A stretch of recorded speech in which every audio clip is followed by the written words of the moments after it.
आइए राजेंद्र भाई इधर आ जाइए। राहुल जी ने एक नारा दिया भारत जोड़ो यात्रा के तहत कि मैं नफरत के बाजार में मोहब्बत की दुकान खोलने आया हूं। उस नारे ने दिल को छू लिया और राहुल गांधी जी का पूरे परिवार का जीवन संघर्ष से भरा रहा है। और वो आज अगर सामाजिक न्याय की बात कर रहे हैं, संविधान की रक्षा की बात कर रहे हैं, अगर वो हिस्सेदारी भागीदारी की बात कर रहे हैं कि सभी क्षेत्रों में हिस्सेदारी भागीदारी होनी चाहिए और वो मैं करके रहूंगा। उन्होंने यहां तक कहा कि ये मेरा राजनीतिक मिशन नहीं है, मेरे जीवन का मिशन है। इस बात ने कहीं ना कहीं मेरे दिल में जगह की।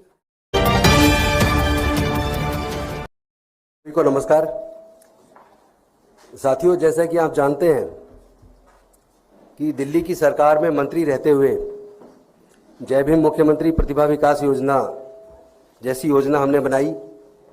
लोग सीवर में मर जाया करते हैं, कोई सरकार केयर नहीं कर रही है, लेकिन पहली बार मैकेनाइज तरीके से 200 सीवर मशीनें लाके सीवर में उतरना बैन करके सीवर में होने वाली मौतों को दिल्ली में रोका और एक देश के सामने एग्जाम्पल पेश किया कि जो लोग इंसान के मल में उतरते हैं वो भी इंसान हैं, उनकी जान की कीमत होनी चाहिए। लेकिन अनफॉर्चुनेटली पूरे देश के अंदर हम देख रहे हैं जाति और धर्म के नाम पे लगातार उन्माद पिछले लगभग 10 सालों में बहुत ज़्यादा बढ़ गया है। जगह जगह दंगे हो रहे हैं और दलित लोगों के साथ, विशेष रूप से अनुसूचित जाति, जनजाति, पिछड़े वर्ग और माइनॉरिटीज़ के साथ चुन चुन के उनका जाति धर्म देख के जो उत्पीड़न किया जा रहा है। ऐसे में जो राहुल जी ने एक नारा दिया भारत जोड़ो यात्रा के तहत कि मैं नफरत के बाजार में मोहब्बत की दुकान खोलने आया हूं, उस नारे ने दिल को छू लिया और उन्होंने जो कहा कि संविधान की रक्षा करनी है और देश में सामाजिक न्याय को आगे बढ़ाते हुए सभी वर्गों को उनके जनसंख्या के हिसाब से हिस्सेदारी भागीदारी मिलनी चाहिए, उस बात ने प्रेरित किया कि इसी बात की तो लड़ाई फूले, साहू, अंबेडकर, पेरियार, डॉक्टर बाबा साहब अंबेडकर जी ने लड़ी है पूरे जीवन। और मैं खुद 56 साल का हूं, लेकिन 43 साल की उम्र, 43 साल टोटल मेरे इस मिशन मूवमेंट में, सामाजिक न्याय के इस आंदोलन में लगे हैं। और मुझे आज याद आ रहा है कि अरविंद केजरीवाल जी जब एक गाना गाया करते थे और वो गाना आपको सबको याद होगा, इंसान से इंसान का हो भाईचारा, यही पैगाम हमारा। लेकिन उस गाने की एक लाइन है जिसे वो नहीं गाते थे, वो लाइन है, नए जगत में हुआ पुराना ऊंच नीच का किस्सा, सबको मिले मेहनत के मुताबिक अपना अपना हिस्सा। अगर वो हिस्सा नहीं मिलेगा तो कहीं ना कहीं हम धोखा दे रहे हैं। और इसीलिए मुझे पहले मेरा संघर्ष इस बात के लिए हमेशा रहा, आम आदमी पार्टी में रहते हुए भी, कि सबको उनकी मेहनत के मुताबिक जिम्मेदारी हिस्सा मिलना चाहिए, मान सम्मान होना चाहिए सबका। उन्होंने जो मुझे मौका दिया 2 बार विधायक लड़ने का और बहुत बड़े मार्जिन से 2 बार जीत हुई, मंत्री बनने का मौका दिया, उसके लिए तो मैं उनका आभार व्यक्त करता हूं। लेकिन मेरी लड़ाई कहीं और है। सामाजिक न्याय के मुद्दे पर, जाति जनगणना के मुद्दे पर, हिस्सेदारी भागीदारी के मुद्दे पर कहीं ना कहीं आम आदमी पार्टी चुप्पी साध लेती है और विशेष रूप से अनुसूचित जाति, जनजाति, पिछड़े वर्ग में माइनॉरिटीज़ के लीडर्स के साथ अगर कोई बात होती है तो वो चुप्पी साध लेते हैं। ये बात कहीं ना कहीं दिल को लगती है, ठेस लगती है। और हमने कोशिश की पार्टी में रहते हुए कि सामाजिक न्याय पे आप लोग आइए, और आप सामाजिक न्याय पे नहीं आएंगे तो फिर कैसे, हमारा विचार नहीं मिलेगा। इसी वजह से अल्टीमेटली दुखी मन से कि भाई यहाँ से सामाजिक न्याय की लड़ाई आगे बढ़ाना मुश्किल है। और मेरी लड़ाई कोई एमएलए, एमपी, मंत्री बनने की नहीं है, कभी नहीं रही। जिस चीज़ की लड़ाई, अगर वो लड़ाई वहाँ जाके वहाँ रह के नहीं लड़ सकता तो अननेसेसरी मैं उनको दुखी करूँ या वो मुझे दुखी करूँ, उसकी ज़रूरत क्या है। वो अपना, जो उनका अपना क्षेत्र उस पर काम करें और मैं अपनी सामाजिक न्याय की लड़ाई जहाँ से आगे बढ़ती देखेगी वहाँ मुझे जाना चाहिए।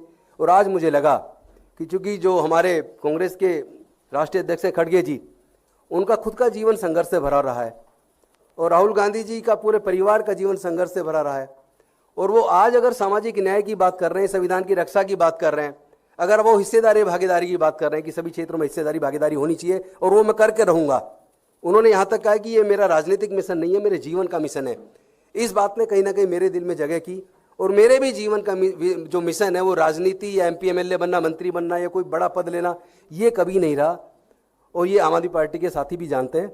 तो मैं अपने सामाजिक न्याय की लड़ाई को आगे बढ़ाने के लिए आज कांग्रेस को ज्वाइन किया और उन्होंने मुझे बड़े सम्मानपूर्वक ज्वाइन कराया। मैं के.सी. वेणुगोपाल जी जो राष्ट्रीय महासचिव हैं उनका भी धन्यवाद करता हूं, मुख्य प्रवक्ता पवन खेड़ा जी का भी धन्यवाद करता हूं राजू जी का भी धन्यवाद करता हूँ, चूँकि SC/ST OBC माइनॉरिटी मोर्चा पूरे देश का देख रहे हैं, और SC/ST के मोर्चे को राजेश लिलोटी देख रहे हैं, उनका भी मैं धन्यवाद करता हूँ। दिल्ली के अध्यक्ष देवेंद्र यादव जी, उनका भी धन्यवाद करता हूँ। विशेष धन्यवाद करता हूँ मैं डॉक्टर अनिल जैन जी का, जो मेरे संघर्ष के पुराने साथी हैं। उन्होंने हमने मिलके इस इंडिया गठबंधन के लिए चुनाव के दौरान अपने संविधान सम्मान समारोह के लिए लखनऊ में बहुत बड़ा प्रोग्राम किया, जिसमें राहुल जी थे। हमने हरियाणा में पंचकुला में प्रोग्राम किया, अभी बनारस में किया। चूँकि वो नॉन पॉलिटिकल प्रोग्राम है, किसी राजनीतिक मंच से नहीं किए, वो सब संविधान के सम्मान में किए हैं, और उस लड़ाई को हम आगे जारी रखेंगे। मैं आप सब साथियों का धन्यवाद करता हूँ। भारद्वाज जी भी साथ बैठे हैं, उनका भी मैं धन्यवाद करता हूँ। कास्ट जो बाबा साहब ने लिखी थी, मुझे लगता है उसको पूरा करने का समय आ गया है। बहुत बहुत धन्यवाद, शुक्रिया। गौतम जी, आपसे सवाल है कि आपने एक बात कही कि आप सामाजिक न्याय की लड़ाई को आगे लेकर जाना चाहते हैं। क्या आम आदमी पार्टी सामाजिक न्याय की लड़ाई को लेकर आगे नहीं जा रही थी? क्या अरविंद केजरीवाल गंभीर नहीं है सामाजिक न्याय को लेकर? देखिए, अगर होते तो जो 450 के करीब उन्होंने CM fellow, dark fellow, adviser वो सब रखे, तो उसमें रिजर्वेशन देते। मैंने उस वक्त भी चिट्ठी लिखी थी, लेकिन उस पर कोई ये कहा कि ये नौकरी नहीं है, तो तनख्वाह जा रही है हर महीने, और जो काबिलियत आप मांग रहे हो, काबिलियत के लोग अगर अनुसूचित जाति जनजाति पिछड़े वर्गों में हैं, तो उनमें उनको हिस्सा देने में क्या दिक्कत थी? साथ में एक बात बताइए, आज जो योजनाएं हमने बनाई समाज कल्याण विभाग से संबंधित, SC/ST OBC से संबंधित, माइनॉरिटी संबंधित, सब योजनाएं बंद क्यों हैं? किसी को दर्द क्यों नहीं होता? तब SC/ST OBC माइनॉरिटी के मुद्दे पे बात आती है, उनके जो योजनाएं उनकी पहले से चलती है वो सारी बंद है, तो किसी को दर्द क्यों नहीं होता? उस पर सीरियसनेस नज़र क्यों नहीं आती? मेरे मन में वो दर्द है।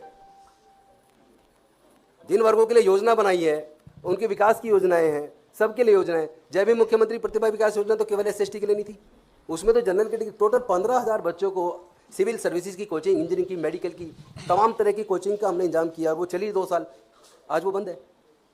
दर्द होता है जब बच्चे आते हैं। हमारे अपने इंजीनियरिंग कॉलेज के अंदर अगर 2.5 लाख रुपये साल की फीस है, 4 साल की फीस ही फीस केवल 10 लाख रुपया है। उसके बाद हॉस्टल का खर्चा, खाने का खर्चा, सारे खर्चे जोड़ लिए जाए, 15 लाख से कम में एक बच्चा इंजीनियरिंग की डिग्री नहीं कर सकता दिल्ली के इंजीनियरिंग कॉलेज से। अब पढ़ाई, पैसे के अभाव में बच्चे पढ़ाई छोड़ रहे, कौन देखेगा? मैंने कहा था बजट में कम से कम 150-200 करोड़ ऐसे बच्चों के लिए दे दो जिनके पास पैसा नहीं है, फीस जमा नहीं कर सकते। मेरे पास बच्चे आते हैं, फीस के लिए इंतजाम कर दो। मैं अपने यार दोस्तों से मिलकर 2-4 बच्चों की फीस का इंतजाम किया, लेकिन इतने बच्चे का मैं कहाँ कर पाऊंगा? तो वो दर्द है मेरे दिल में। ऐसे बच्चों के लिए किसी को कोई सीरियसनेस नहीं।